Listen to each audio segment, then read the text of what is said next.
She had just lost her husband, and within days, the people she trusted most kicked her out of her own home. Alone, with nothing but her child and a suitcase, she faced a world that seemed determined to break her. But what happened next, nobody could have predicted. Stay with me, because the ending will leave you speechless. Anna had never imagined life could turn so cruel so fast. One moment she was a wife, a mother, a daughter-in-law welcomed in her husband's family.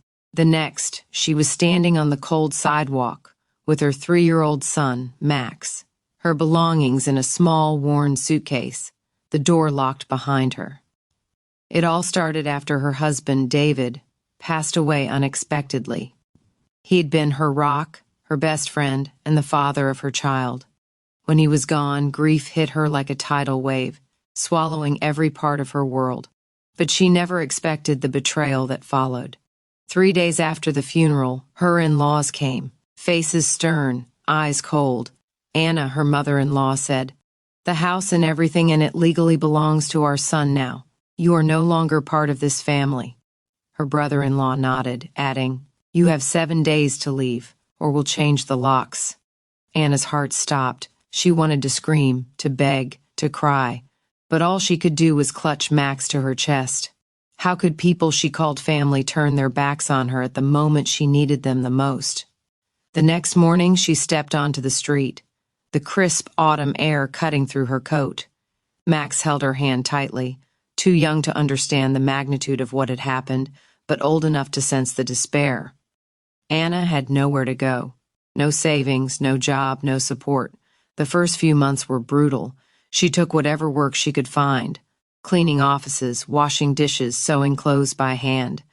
Every night she and Max would share a meager meal, sitting together in the small rented room that barely kept out the cold. She learned to survive, not just for herself, but for Max. "You're strong, Mom," Max said one night, his small voice serious. "I'll help you."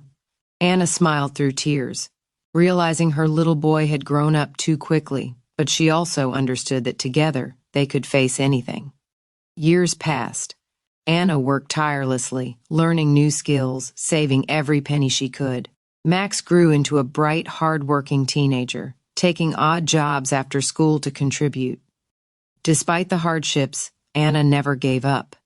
She believed in one thing: life always has a way of balancing the scales.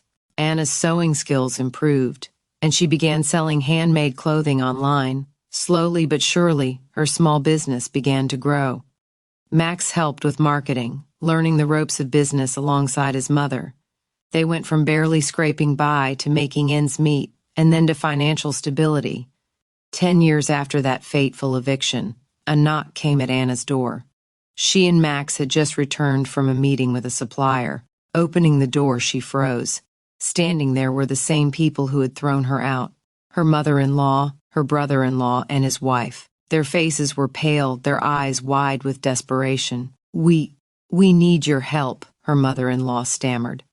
Anna looked at them calmly. No anger, no tears, just a quiet strength that had been forged in years of struggle. Max stood behind her, his presence a silent shield. "You left us to fend for ourselves," Anna said softly. "Do you think that will be enough to come back now?" Her brother-in-law shifted nervously. We lost everything. We have no one. Please. We don't know what to do." Anna paused. She could have retaliated, could have demanded revenge for every sleepless night and every tear. But she didn't.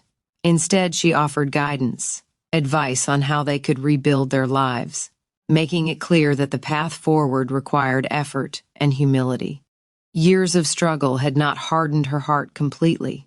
She had learned that strength and compassion could coexist. She had built a life from nothing, a life filled with love, respect, and dignity. And now, even those who had once betrayed her could learn from her resilience. Standing there, Max whispered, "Mom, I'm proud of you." Anna smiled, feeling a warmth she had not known for years. She realized then that wealth, possessions, or even revenge were meaningless compared to the lessons they had learned and the strength they had gained. The snow began to fall softly outside, just like it had on the day she was cast out. Only now, the house was warm, full of hope, and the quiet satisfaction that comes from surviving the impossible. She had lost everything once, but in the end, she found something far more valuable: her strength, her dignity, and the unbreakable bond with her son. And that, my friends, is why life's trials are not punishments, but opportunities. The people who doubted you, who wronged you. Life has a way of showing who truly matters.